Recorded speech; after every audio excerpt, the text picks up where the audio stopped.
It began on an unassuming autumn evening. The kind of evening that felt heavy with the promise of something just slightly off. The air, though crisp, carried an uncanny stillness, as if the world was holding its breath. Somewhere beyond the horizon, the sun dipped low, casting a pale orange light over the expanse of the whispering woods. The townsfolk had always been cautious about the woods, with their tall, looming pines and gnarled branches that seemed to claw at the sky.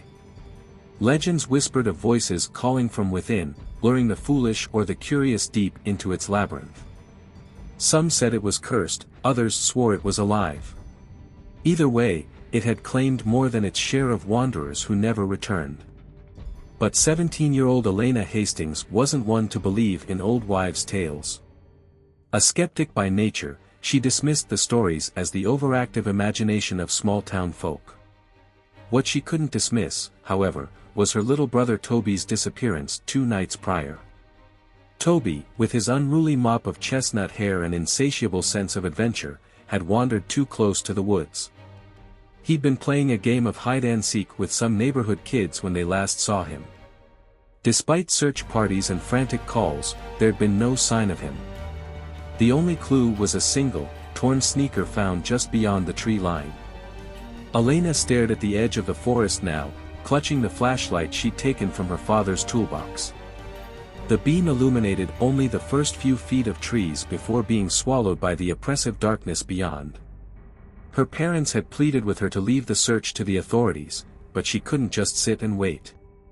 Not when Toby was out there. "All right, everyone," Elena said aloud, her voice trembling slightly. "If you're watching this, make sure to hit that subscribe button and turn on notifications. This might be my last video, but hey, maybe it'll go viral." She gave a shaky laugh, the kind that masked fear, and clicked her phone's camera off. The forest welcomed her with an unnatural silence.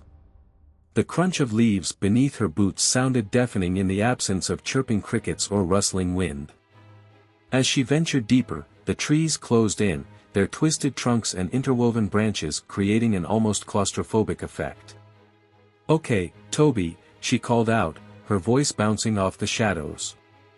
"This isn't funny anymore. If you're hiding, just come out." A faint sound answered her, a whisper, so soft it could have been the breeze. Except there was no breeze. "Toby," she said again, her pulse quickening. The whisper came again, clearer this time. It wasn't her brother's voice. It wasn't even human. It sounded layered, like 100 voices speaking in unison, their tones ranging from a child's innocent giggle to the guttural growl of something inhuman. "Come closer," it beckoned. Every instinct screamed at Elena to turn back, but the thought of Toby trapped and alone outweighed her fear. Gritting her teeth, she pushed forward, deeper into the woods. The terrain grew uneven, the ground slick with damp moss. Her flashlight flickered ominously, casting erratic beams that made shadows dance in ways that didn't feel entirely natural. At one point, she tripped over a root and landed hard on her hands and knees. Wincing, she picked herself up, brushing dirt from her jeans. That's when she saw it, a trail of small footprints leading deeper into the forest. "Toby," she whispered, her heart soaring with hope. She followed the trail, her flashlight flickering as if protesting her decision. The whispers grew louder, but she tried to ignore them. They weren't real, she told herself. Just her mind playing tricks. And yet, the trees seemed to close in tighter, their twisted limbs forming grotesque shapes that resembled faces. One moment, she swore she saw eyes peering from the bark, the next, they were gone. Suddenly, her flashlight died. "Damn it," she hissed, slapping the side of the device. Darkness enveloped her like a smothering blanket. She fumbled for her phone, the faint glow of its screen her only salvation. She turned on its flashlight and froze. Standing a few feet away was a figure. It was small, childlike, but its proportions were off. Its limbs were too long, its head tilted at an unnatural angle. "Toby," she whispered, her voice barely audible. The figure took a step forward, and she realized with growing horror that it wasn't her brother. Its eyes gleamed like molten silver, and its mouth stretched into a smile that was too wide, too sharp. "Elena," it said, in a voice that mimicked her own. She stumbled back, her phone slipping from her grasp. The light spun wildly before landing face down, plunging her into darkness once more. The whispers erupted around her, deafening and relentless. They spoke her name, Toby's name, and things she didn't understand but felt deep in her bones. Panic surged through her as she scrambled to her feet and ran blindly through the woods. Branches clawed at her arms and face, but she didn't stop. The whispers followed, growing louder, closer. She could feel them breathing down her neck, their icy breath sending chills through her body. And then, just as abruptly as they began, the whispers stopped. Elena halted, her chest heaving, and looked around. The forest was eerily silent again, the kind of silence that felt alive. She retrieved her phone, its screen cracked but still functional, and turned on the camera. "If anyone sees this," she said, her voice trembling, "don't come into these woods. And don't forget to subscribe and hit the bell icon. You might be the only ones who know what happened to me." She shone the phone's light around her, revealing something she hadn't noticed before. She was standing in a clearing, and at its center was a massive tree, its trunk blackened as if burned. Its branches stretched high into the sky, their tips disappearing into the darkness. Something about the tree drew her in, despite every fiber of her being screaming to run. She stepped closer, her feet moving of their own accord. As she approached, she saw carvings etched into the bark, symbols and faces that seemed to shift when she wasn't looking directly at them. And then, she saw it. A small, familiar sneaker tangled in the roots. "Toby," she cried, rushing forward. But as she touched the tree, the ground beneath her gave way, and she was plunged into darkness. When she came to, she was no longer in the forest. Or at least, not the same forest. The trees were taller, their trunks impossibly thin, and their branches moved as if breathing. The air was heavy with the scent of decay, and the ground squelched beneath her feet. "Elena," the whispers called again, but this time they were accompanied by laughter. She spun around, trying to locate the source, but the forest seemed to shift and move, disorienting her. Then she saw him. Toby, standing just ahead, his back to her. "Toby," she cried, running toward him. But when she reached him, he turned, and she recoiled in horror. His eyes were hollow sockets, and his mouth moved, but it wasn't his voice that came out. "Stay," he said, in the voice of the thing she'd seen earlier. "You belong to the woods now." Elena's scream echoed through the forest, swallowed almost immediately by the shadows.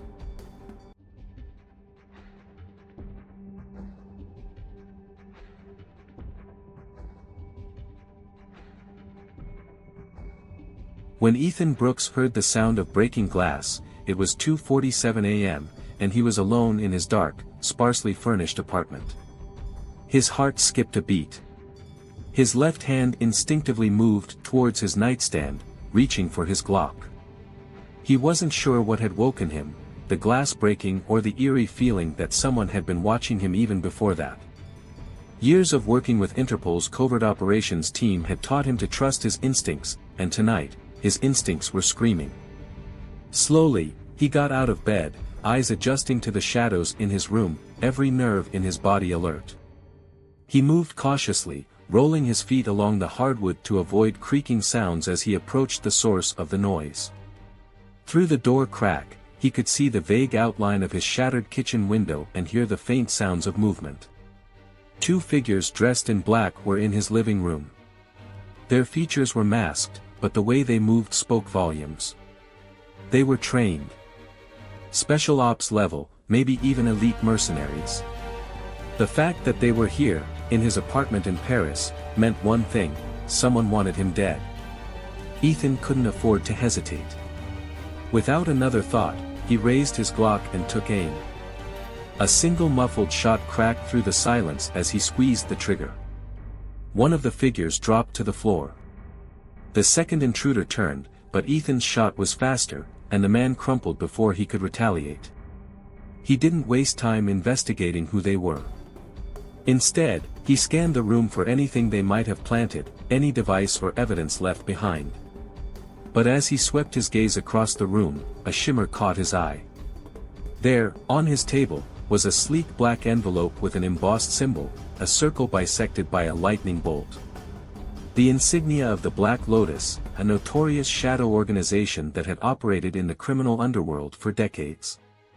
An organization he thought had been dismantled years ago. The implications hit him like a punch to the gut. Ethan remembered the last time he encountered them, in a mission that had nearly cost him his life. He'd been sent to recover sensitive intelligence on a biochemical weapon the group was rumored to have developed. Although he'd escaped with his life, the mission had ended in chaos, and Interpol's task force had suffered heavy casualties. The Black Lotus was no ordinary criminal syndicate, it operated with high-level support and military precision. Why would they want him now? And how had they even found him? He was officially dead, or at least that's what his files said. After the incident in Bolivia 2 years prior, Interpol had given him a new identity, wiping his records clean and placing him on permanent leave. Only a select few knew he was still alive. The envelope lay like a viper on his table, daring him to open it. He picked it up, feeling its surprising weight. Inside was a single sheet of paper, and when he unfolded it, his eyes fell on a short, chilling message: "Our past mistake will soon be corrected. Come to Rome if you want answers." He didn't need to think twice. The last time the Black Lotus had left a message like this, he'd lost 2 close friends. Rome, then. He'd be ready. The next evening, Ethan arrived in Rome, blending seamlessly into the bustling crowds that swarmed the city's ancient streets. The note had given no address, no meeting spot, just a city. But he knew they'd find him. He was barely 2 blocks from the Colosseum when he noticed a woman, tall and striking, following him from a distance. She kept her pace casual, but her gaze was intense. There was no mistaking her, she moved with the trained subtlety of an agent. Ethan ducked into a narrow alley and waited. Within seconds, she rounded the corner. He had his gun out, pressing it to her ribs before she could react. "Who sent you?" he whispered harshly, keeping his voice low. "The same people you're here to find," she replied without flinching, her voice steady. "But I'm not here to kill you." She pulled a crumpled envelope from her pocket and handed it to him. Keeping his eyes on her, he opened it. Inside was a single photograph, a grainy image of a small, glass vial with a green liquid inside. Beneath the photo was a simple instruction: find the vial, or the world dies. His mind raced. The Black Lotus's biochemical weapon. He thought it had been a myth, an exaggeration to keep people fearful. But if this photo was real, it meant the weapon was not only real but operational. The woman cleared her throat, her tone softening. "My name is Sofia Romano. I work with Interpol. I was undercover with Black Lotus for 2 years. They're going to use the vial, Ethan. This time, they're ready." "How do you know they won't just kill us both?"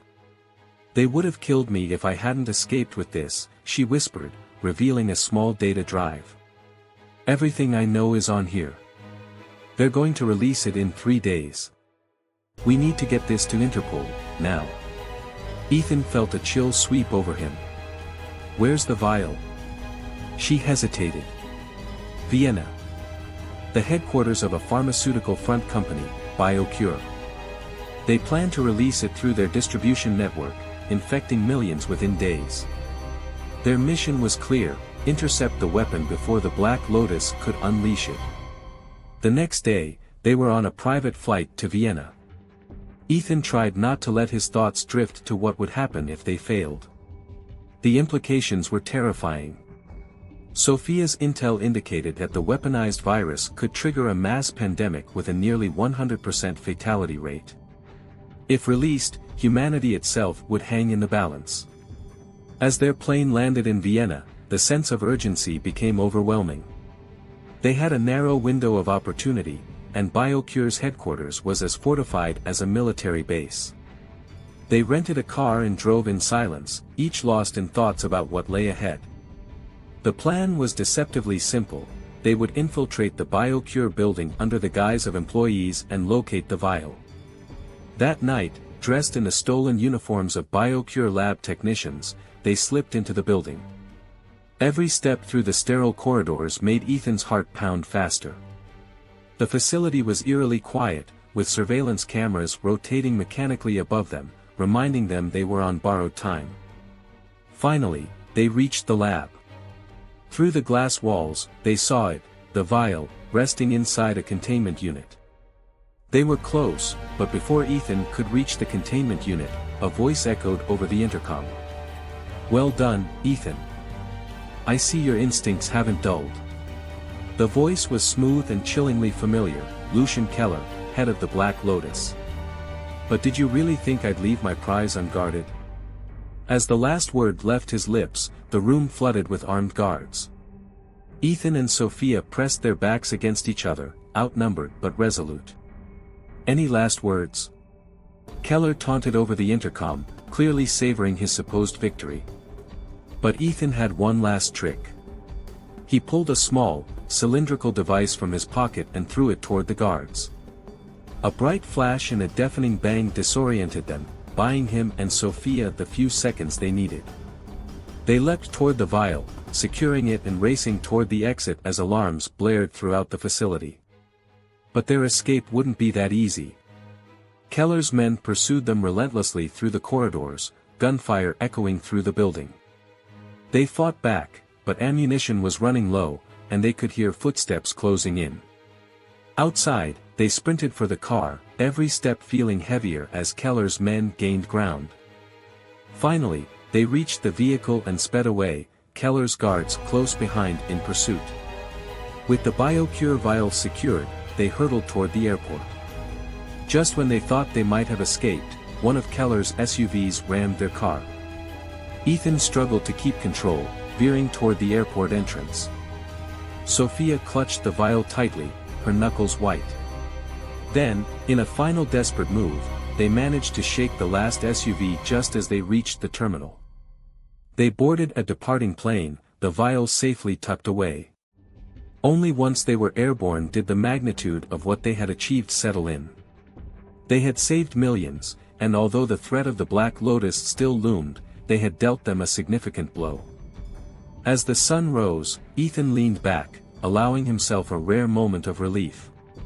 But he knew better than anyone that in his line of work, peace was always temporary.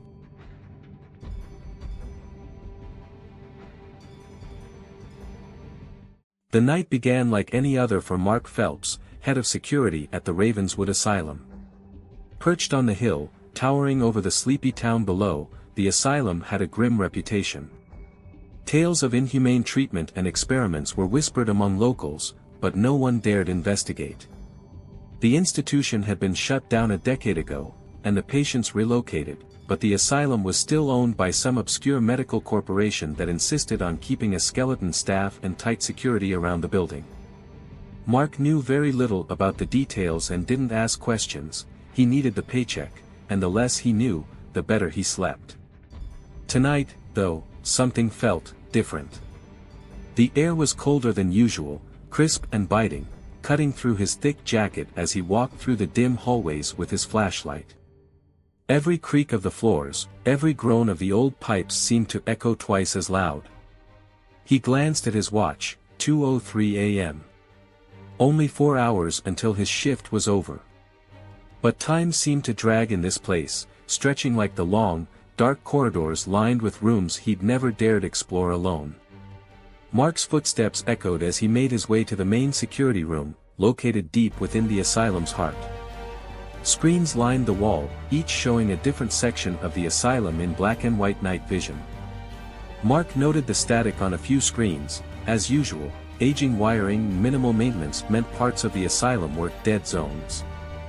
That made it almost impossible to cover every part of the massive, dilapidated building, but he had gotten used to the blind spots. As he sipped his coffee and checked his rounds on the monitors, a flicker of movement caught his eye. Room 39 on the east wing, one of the dead zones. He squinted, unsure if he'd actually seen something or if his mind was playing tricks on him. But then, there it was again. A shadow, barely visible on the edge of the screen, slipping out of view. It was impossible, the asylum was closed off to the public, and the doors were locked every night. But there it was, undeniable and hauntingly real. He grabbed his flashlight, adjusted his utility belt, and headed down the east wing, his heart pounding harder with each step. The air grew colder as he walked, his breath visible in front of him as he exhaled. It was like the building itself was breathing, the walls alive with a sinister energy that made the hair on the back of his neck stand up. "Is anyone there?" he called, his voice echoing down the empty hallway. Silence. But then, he heard it. A faint, rhythmic tapping. Like fingers drumming on metal. He shone his flashlight down the hallway and saw a door slightly ajar, room 39. The tapping stopped as soon as he pointed his flashlight toward it. He took a deep breath, stepped forward, and slowly pushed the door open. Inside, the room was dark and filled with a sickly, musty smell that made his stomach turn. The flashlight beam landed on an old metal chair bolted to the floor in the center of the room, shackles hanging from its arms and legs, rusted with age.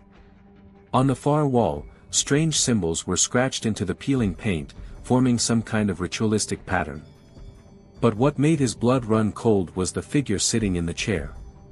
It was a man, at least, it looked like one. His eyes were hollow, his skin pale and tight over his skull, like he hadn't eaten in weeks. His mouth hung open in a silent scream, and dark circles marked his sunken eyes. Mark's heart pounded in his chest as the man's head slowly turned, his lifeless eyes locking onto him. "Help, me." The man whispered, his voice raspy and weak. Mark took a step back, his mind racing. The asylum was supposed to be empty. No one was supposed to be here. But as he stumbled backward, he felt something brush against his shoulder, something cold and clammy. He spun around, but there was nothing there, just shadows. The cold grew more intense, and the air seemed to thicken, pressing in on him like an invisible weight. He could feel something watching him, something hidden in the darkness, lurking just beyond the reach of his flashlight. In the distance, a low moaning sound echoed through the halls, like a chorus of voices in pain. Mark forced himself to breathe, his chest tight with fear. He backed out of room 39, his hands shaking as he shut the door. He turned and ran, heart hammering, but as he turned a corner, he came face to face with a familiar face, a fellow security guard, Sean. "Mark, what the hell are you doing down here?" Sean asked, his brow furrowed. "There's someone, in room 39, Mark stammered, still catching his breath. Sean's face went pale. "Room 39. Mark, there's no room 39 on the east wing. They sealed that area years ago." Mark blinked, trying to make sense of what Sean was saying. He knew he'd seen it. The room, the symbols, the man chained to the chair, he'd been right there. He shook his head, trying to clear the images from his mind. "Sean, I saw it. I swear." But Sean only looked at him with a mix of pity and fear. "Listen, let's get back to the security room. Maybe it's just the night shift getting to you." Reluctantly, Mark followed Sean back through the winding corridors. But as they reached the security room, he noticed something strange. Every screen was flickering, static filling the monitors. One by one, the screens went black, until only one remained, showing a live feed of room 39.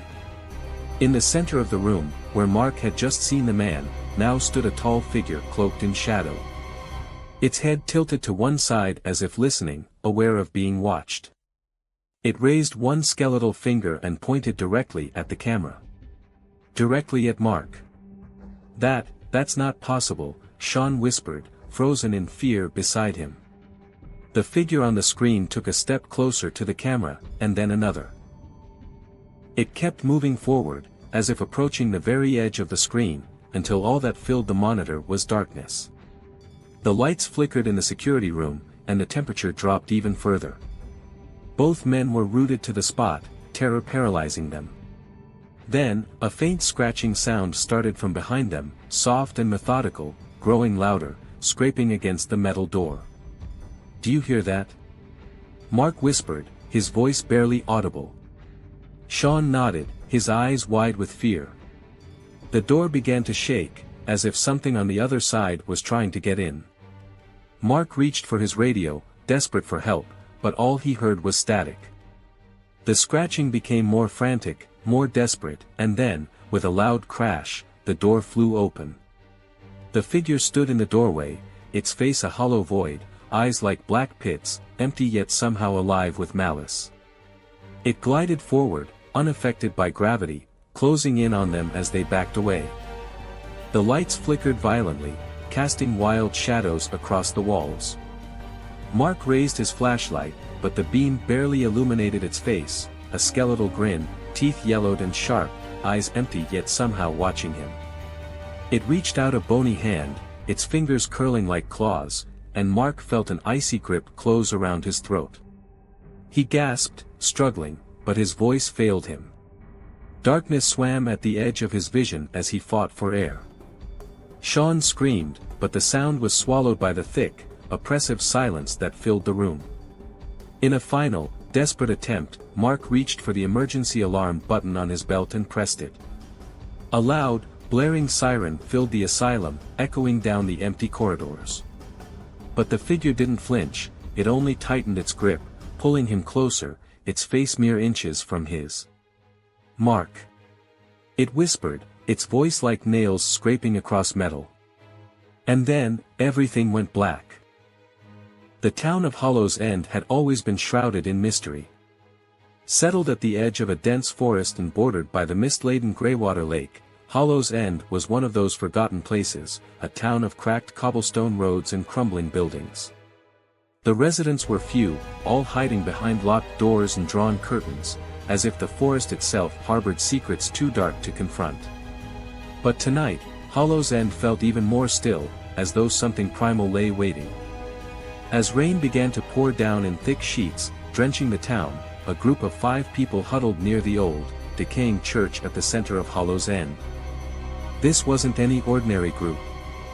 They were specialists, mercenaries, really, who had been called to the town with a specific purpose: hunt down a presence that had been terrorizing the outskirts, something that defied human understanding. Their leader, Jackson Tate, a rugged man with a scar running down his left cheek, glanced at his wristwatch and grimaced as lightning flashed, briefly illuminating the graveyard that spread out before them. "We're wasting time," he muttered, his voice barely audible over the sound of thunder. Beside him was Elena, an ex-military sharpshooter with a no-nonsense attitude, her gaze sharp as she scanned the horizon. "Jackson, I'm telling you, the townsfolk won't talk for a reason. This thing, whatever it is, has been lurking here for decades. Nobody wants to admit it's real." A nervous chuckle broke out from James, the team's tech specialist, as he checked his equipment. "So, we're just supposed to walk in and hunt a ghost?" Jackson shot him a withering look. "We're here to do a job. We're here because this thing, whatever it is, has claimed 4 lives in the last month. All we know is, it comes from the forest. People hear voices, footsteps. Those who try to follow them end up, gone." They fell silent. Even with the thunderstorm raging, the silence in the air felt thick, oppressive. The forest loomed in the distance, shrouded in fog, each tree a gnarled and twisted specter against the dark sky. "Let's move," Jackson ordered, breaking the tension. They turned on their flashlights, beams cutting through the thick mist as they made their way toward the forest's edge. Every step felt heavy, each footfall sinking slightly into the sodden earth, and the smell of wet leaves and decay hung in the air. As they entered the forest, the trees seemed to close in around them. Shadows twisted in unnatural ways, stretching and curling, taking forms that almost looked like hands reaching out, like faces peering from the dark. Their flashlights flickered. "This forest feels alive," murmured Oliver, the youngest of the group, a rookie with bright eyes but trembling hands. "Like it's watching us." Elena scoffed. "Get a grip, rookie. Forests can't watch." But even she couldn't shake the feeling of being observed, like invisible eyes were following their every move. The group continued forward, carefully navigating the uneven terrain, the silence broken only by the sound of their boots squelching in the mud. Suddenly, a whisper cut through the night, faint and chilling. It was impossible to tell where it was coming from, but it echoed, carrying an unnatural resonance. They all froze, exchanging nervous glances. "Did anyone else hear that?" James whispered, his voice shaking. Jackson nodded grimly, his jaw set. "Stay close. Don't stray off the path." The whisper came again, louder this time, and Jackson felt a chill run down his spine. It was a voice, soft and distant, speaking a language he didn't recognize, an ancient and guttural tongue that felt wrong, like it was never meant to be heard by human ears. The whisper grew, spreading through the air like a virus, as though the entire forest had come alive with voices, each branch, each leaf murmuring that same haunting chant. The air grew colder, and Jackson could see his breath misting before him. And then, the voice stopped. The sudden silence was even more unnerving. The team looked at each other, fear in their eyes, but they were too far in to turn back. Jackson gestured for them to continue. They walked in silence for what felt like hours, the forest seeming to warp and twist around them, paths doubling back on themselves, trees appearing to close in. The rain had stopped, but the air was thick with mist, swirling around their legs like tendrils. Then, out of nowhere, they heard a scream, a blood-curdling, agonized cry that echoed through the trees. It was close, too close. The team swung their flashlights in all directions, but the mist obscured their view. "Everyone stay sharp," Jackson barked. That scream, it could be one of the missing. As they pushed forward, the mist began to thin, revealing an old, decrepit cabin hidden in a clearing. It looked ancient, with walls of rotting wood and windows that seemed like dark, empty eyes staring out at them. The door hung open, creaking softly in the breeze. Without a word, Jackson approached the cabin, motioning for the others to follow. They moved as one, flashlights raised, weapons ready. As they entered the cabin, the air inside was thick with the smell of decay, a sweet, sickly odor that made their stomachs churn. The walls were covered in strange symbols, scrawled in what looked like dried blood. They were unlike anything Jackson had ever seen, twisting and writhing like they were alive. The cabin felt wrong, like it was a wound in the fabric of reality, a place that defied the natural order. In the corner of the room was a wooden trapdoor, partially open, leading down into darkness. Jackson glanced at the others, a silent question in his eyes. Elena nodded, her face pale but determined. They had come this far, they couldn't turn back now. He opened the trapdoor fully, revealing a set of narrow, winding stairs leading down into a black void. The air that rose from below was cold and smelled of earth and rot. Taking a deep breath, Jackson descended, his flashlight barely piercing the darkness. The stairs seemed to go on forever, twisting and spiraling down into the earth. The further they went, the colder it got, until their breath was coming out in white clouds. The walls were damp, covered in some kind of fungus that glowed faintly in the dark, casting an eerie, sickly green light. Finally, they reached the bottom, stepping into a vast, cavernous chamber. The walls were lined with more of those strange symbols, pulsating softly as if they were alive. In the center of the chamber was an altar, and on it lay something that made their blood run cold. A body, or at least what was left of one. It was shriveled, like all the life had been sucked out of it, the skin tight against the bones, the eyes sunken and hollow. But even more horrifying were the tendrils of darkness that seemed to writhe and pulse around it, tendrils that moved with a life of their own. "What is that?" Oliver whispered, his voice barely audible. Before anyone could answer, the shadows around the body began to shift, coalescing into a form, a figure of pure darkness, towering over them, its eyes like pits of infinite blackness. The air grew impossibly cold, and a deep, rumbling voice filled the chamber, reverberating through their bones. "You should not have come here." The voice was ancient, carrying the weight of centuries, and as it spoke, the darkness seemed to grow, spreading across the chamber like a living thing, creeping toward them with a malevolent hunger. "Back, everyone, back!" Jackson shouted, but it was too late. The shadow figure lunged, its arms extending like tendrils, wrapping around Elena and lifting her off the ground. She screamed, struggling, but the tendrils tightened, drawing her closer to the dark form. Her flashlight fell from her hand, rolling across the ground as the others watched in horror. Jackson raised his gun, firing at the creature, but the bullets passed through it, vanishing into the darkness as if they'd never existed. The shadow laughed, a deep, guttural sound that echoed in the cavern, filling them with a dread they'd never known. "Run!" Jackson yelled, grabbing Oliver by the arm as they sprinted back toward the stairs. James was right behind them, but as they reached the base of the stairs, they realized that the entrance had vanished. The stairs led to a solid wall of stone, sealing them in. Panic set in as they searched for a way out, but the darkness was closing in, surrounding them on all sides, the whispers growing louder and louder, filling their minds with thoughts that weren't their own. And in that moment, they knew, they were not leaving Hollow's End alive. They called it the Crimson House. Not because of its color, no, the house was a dull, faded gray, with paint peeling from the walls and windows clouded by grime. It earned its name because of the horrors that supposedly took place there.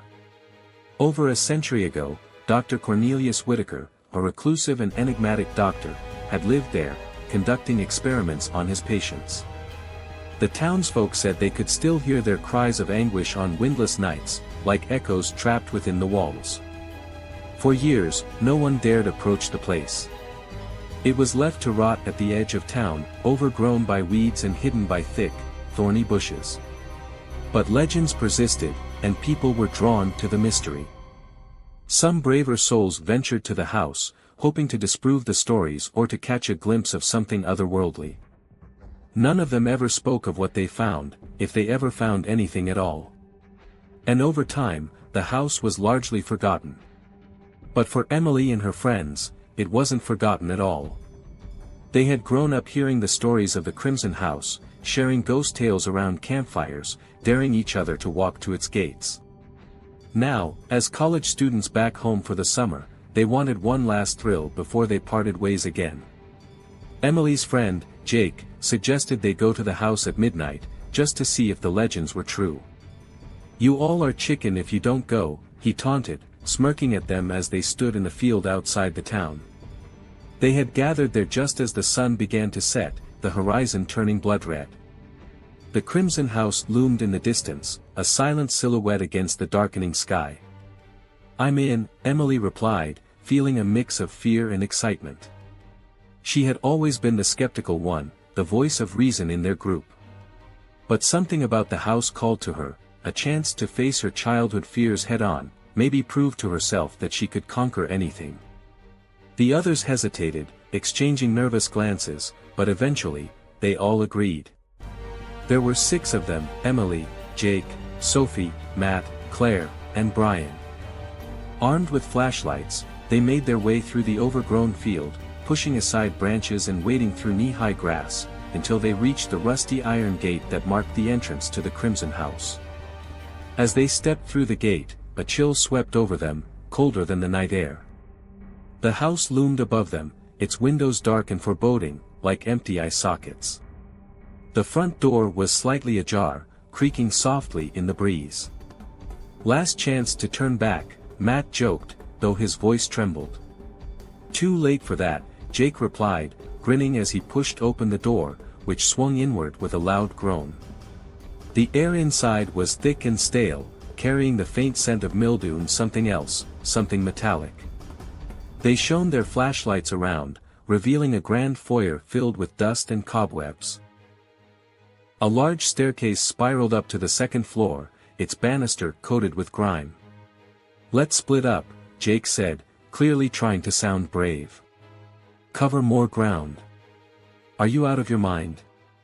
Claire whispered, clutching her flashlight tightly. "That's exactly how people die in horror movies." Jake rolled his eyes. "Fine, we'll stick together. But don't chicken out on me."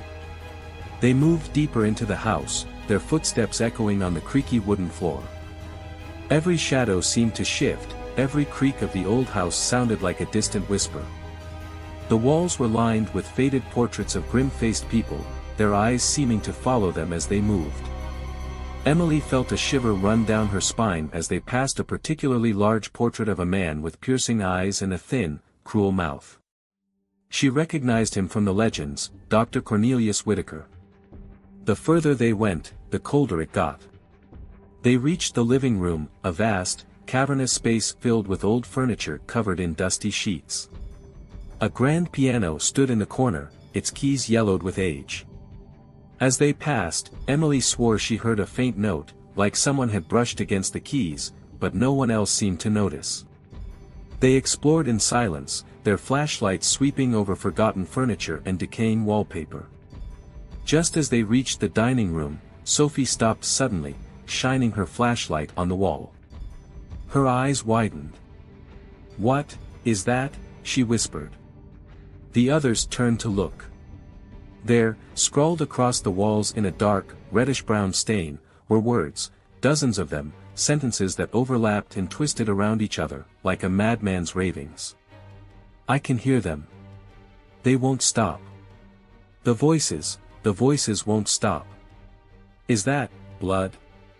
Brian whispered, his face pale. Jake laughed nervously. "It's just paint. Probably some prank from the last people who were here." But Emily wasn't so sure. She couldn't shake the feeling that the words were real, that they were a message, a warning from someone who had been trapped here, driven mad by whatever haunted this place. "Let's keep moving," she said, her voice barely audible. She didn't want to be in that room any longer. They moved to the hallway, where they found a door at the end that led to the basement. The smell of rot was stronger here, filling the air with a sickly, metallic tang. "Come on, let's check it out," Jake said, opening the door and shining his flashlight down the stairs. Emily hesitated. Everything in her screamed to turn back, to leave the house and never look back. But she didn't want to be the one to back out, not after coming this far. They descended the stairs, their footsteps echoing on the stone steps.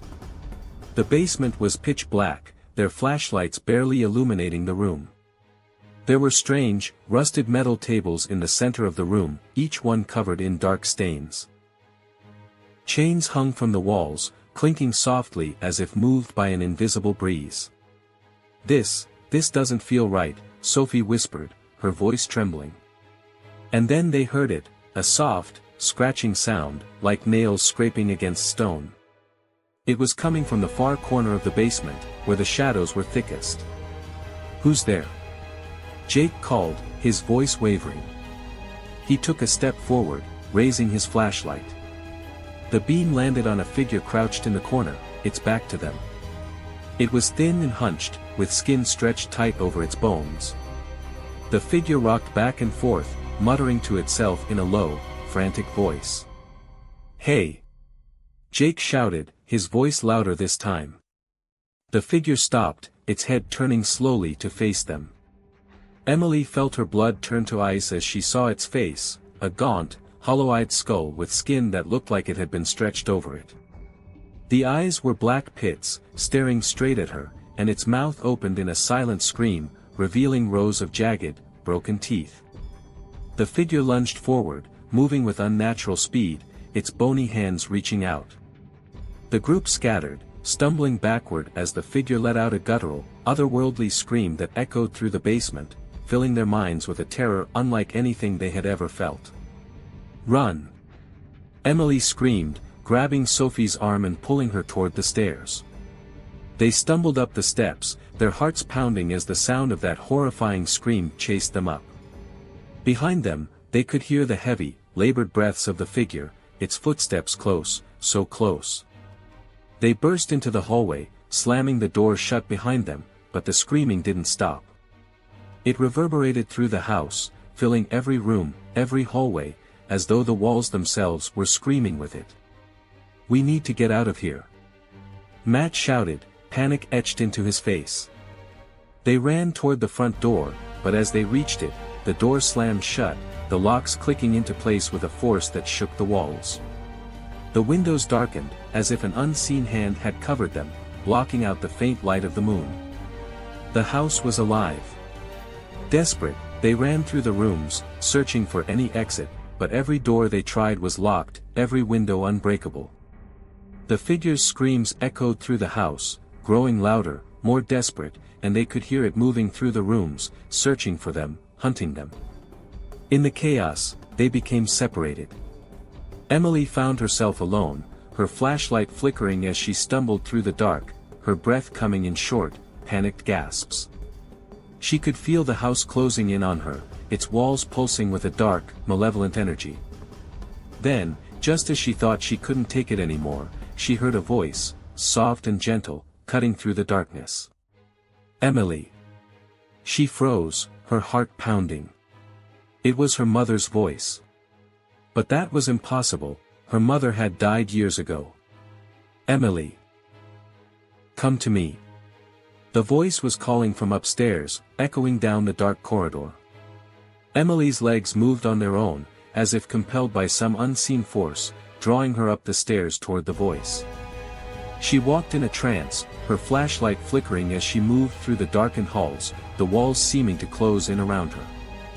As she reached the top of the stairs, the voice stopped, replaced by a silence so profound it felt like the entire world had ceased to exist. And then, from the shadows, the figure emerged, its hollow eyes staring into hers. It reached out, its bony fingers brushing her face, and she felt a cold unlike anything she had ever known, a darkness that seeped into her very soul. And in that moment, she knew, the house had claimed her. The rain fell in relentless sheets over the neon-lit streets of Silver City, casting an almost ethereal glow that distorted the shapes of people, cars, and buildings alike. Through the haze and the glowing signs, a lone figure moved with purpose, blending in with the shadows yet keenly aware of every sound, every shift in the urban landscape. That figure was Jace Ramirez, a former Special Forces operative turned private investigator, haunted by a past that wouldn't let him go. Jace's life had spiraled into a chaotic blend of half-forgotten memories and sleepless nights since his last mission, a mission that had gone disastrously wrong. He had lost most of his team, but what haunted him most wasn't their deaths, it was the man responsible. A man he was here to find tonight. Rumor had it that his target, Viktor Volkov, had resurfaced in Silver City, allegedly plotting something big and devastating. Jace's old friend, Detective Harris, had tipped him off, his voice tinged with an urgency Jace had rarely heard. Harris, a seasoned detective in Silver City's police department, had been tracking Volkov's movements for months, and the information he provided was always valuable, albeit sometimes cryptic. The glowing sign above Jace read, Trenton Hotel, though the lights flickered as if ready to give out any moment, much like the hotel itself. Abandoned years ago, the once luxurious building had turned into a hiding place for criminals, squatters, and other souls who preferred to stay out of sight. The roof leaked, graffiti marked the crumbling walls, and a chill seemed to hang in the air, even more bitter on a night like this. Jace exhaled slowly, his breath visible in the cold, damp air. He checked the Glock strapped securely under his worn leather jacket, feeling its familiar weight and comfort.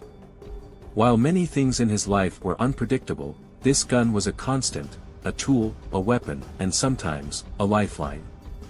According to Harris's tip, Volkov was meeting someone tonight, a man known only as, the Broker. Jace had encountered the name before, it was whispered among criminals, a shadowy figure rumored to orchestrate and fund operations from the darkest corners of the underworld.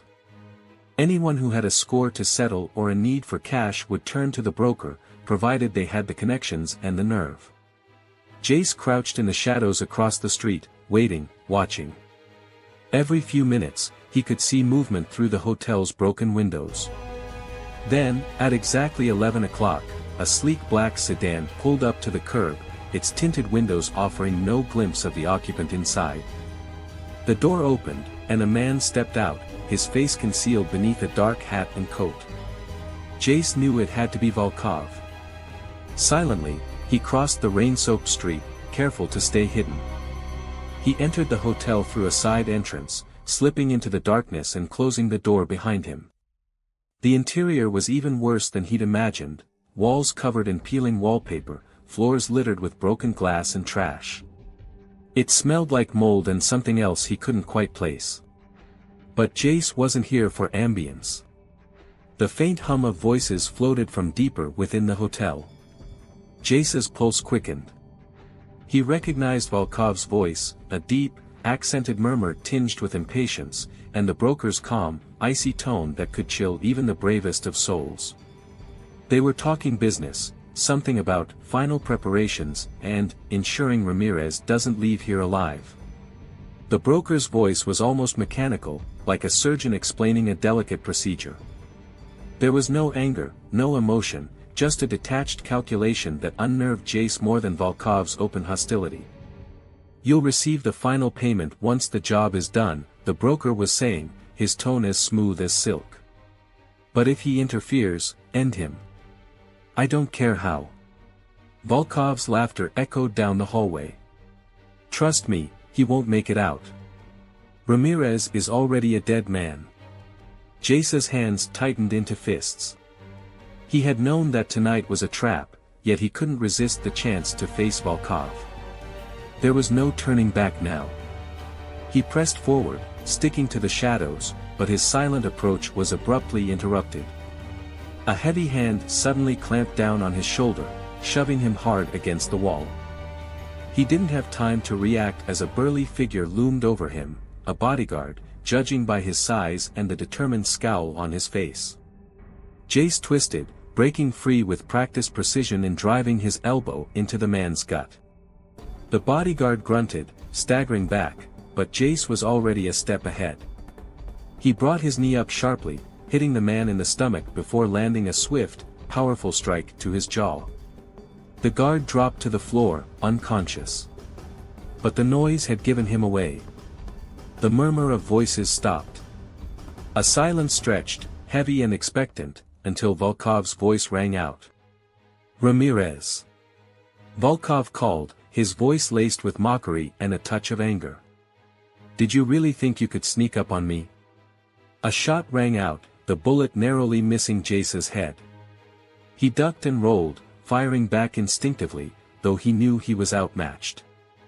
Volkov was armed, and more than likely, he had backup on the way. Jace felt the pressure building, the need for a plan intensifying with each heartbeat. He'd faced worse odds before, but he couldn't help the nagging feeling that tonight was different. Volkov and the broker weren't just random criminals, they were part of something much bigger, something calculated and ruthless. As Volkov's men closed in, Jace weighed his options. The main hallway was out, too open. He scanned the surroundings quickly and noticed an old ventilation shaft partially concealed by debris.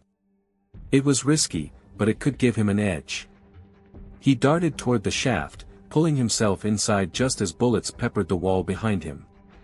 The cramped space forced him to move slowly, every inch forward demanding focus and discipline. He could hear Volkov's curses and the broker's cold reprimand echoing through the walls, their voices a twisted reminder of how close he was to being cornered. Finally, he emerged from the shaft, dropping down into what appeared to be an old ballroom. Dust hung heavy in the air, and shattered chandeliers dangled precariously from the ceiling. Jace surveyed the room, his instincts on high alert. This room was a dead end. He'd either have to make his stand here or find another escape route. He was scanning the walls when a figure appeared from the shadows. Detective Harris. For a moment, Jace felt a flicker of relief. Harris was one of the few people he could trust, or so he'd thought. "Harris?"